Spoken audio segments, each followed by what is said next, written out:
if you are an adult child who has been told by their parents or by their in-laws, we want you to come to fill in the blank family event or wedding or camping trip or whatever it may be, but we don't want so and so to come, and so being your wife or your husband.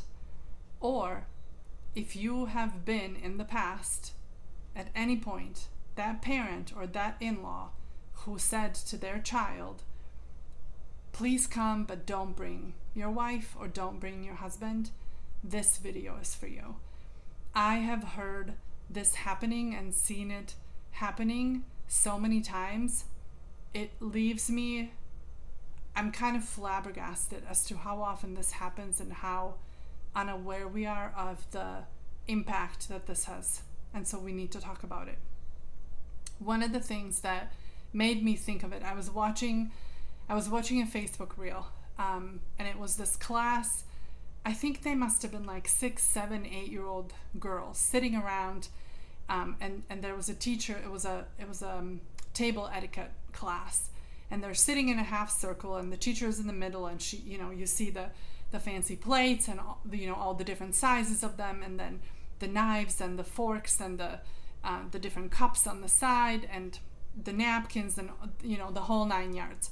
And they go through this thing where she explains to them what goes where and what you use at what time and what is supposed to be picked up when and all this stuff, right?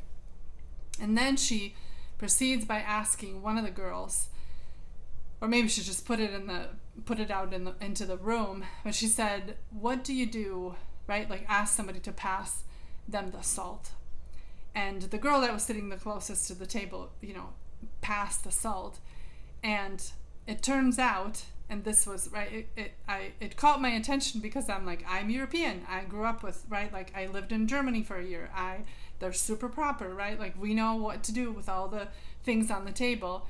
And this came as a surprise to me. I'd never heard anybody say this out loud. So it was that when you send the salt, right, if somebody asks for the salt or for the pepper for that matter, but if somebody asks for one of them, you always send the two of them together, right? Like that you don't separate them out. You don't ever, so that it doesn't end up on different parts of the table and then people don't know where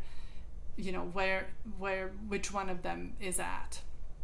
And so this teacher like repeatedly saying to the kids, the salt and pepper shaker, they go together like little twinsies, and I forget how she said it, but having had this on my mind, when I heard this, I'm like, man, this is a fantastic analogy. This is what, and I need to just present, like I need to remind people that this is what that is.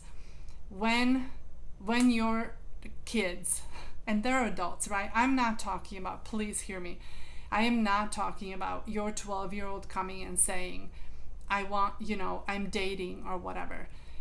Separate your holidays. Do your Christmases alone. Let them do theirs with their family. That is not what I'm talking about. What I am talking about is when your children, who are now adults, have gotten married and you approach them. You say to them, for whatever reason, and it doesn't even matter, please don't bring them to the family event. We don't want them there.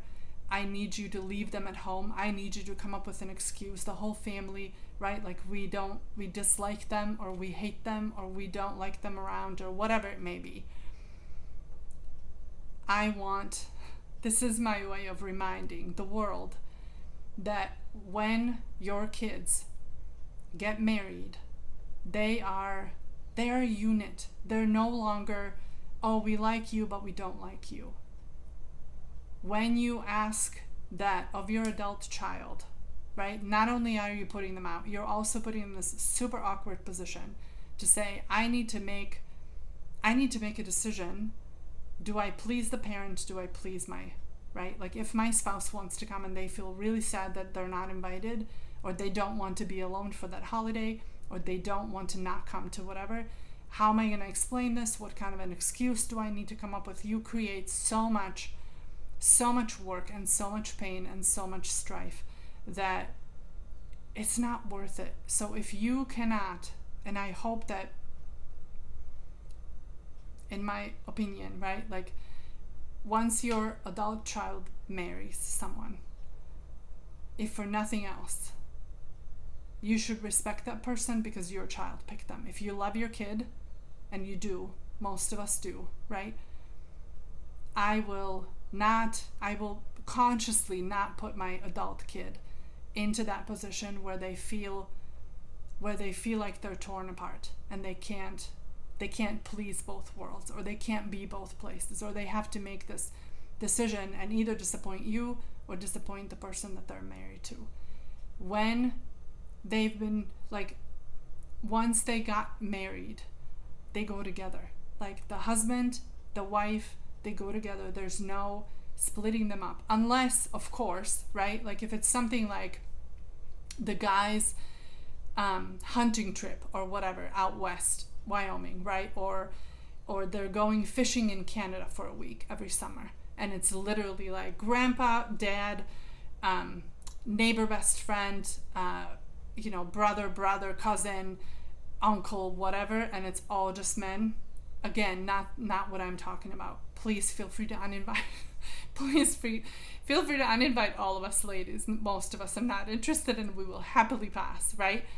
But in the rest of the situations where it's a birthday party, or where it's a baptism, or where it's I don't know what, wedding anniversary celebration, or whatever other big deal, for the love of all things living, stop doing this to your kid. Even if for some of you, like, you don't care about your daughter-in-law or your son-in-law. Even if all you care about is your own child, and whether that's the daughter or the son, stop doing that to your kid. If they are the ones that you care about, stop putting them in this position. Stop putting them in a place where they have, like, they're doomed if they do, doomed if they don't. They have to pick something. And if they decide that, right, if you do put them in that position and they choose their spouse, which that's what they should choose, right? In most circumstances, you can't hold that over them. So I want to invite you to just consider the other side of that story, and remember and remind yourselves and each other, if this is, right, like one in the grandparent situation, that this comes up more often for. Help each other remember. It's like the salt and pepper. Once they are married, they go together. We don't separate them. We don't ask things of them that are not inclusive of both of them. We take them as a unit. We love them as a unit. We respect them as a unit. We don't ask them to split. Why would we do that? And if you can't, if you, like, for whatever reason, if you can't have them there, then just do your son or your daughter a favor, and don't invite them either, so that they don't find themselves in this position. Salt and pepper, shakers. If this will stick in your head in the same way that it has in mine, ever since I watched that little video with the cute little kid faces around the tables, this will stick for the rest of your life. Salt and pepper, your kid and their spouse, they go together. We don't split them up. We love them both. We invite them both. We include them both.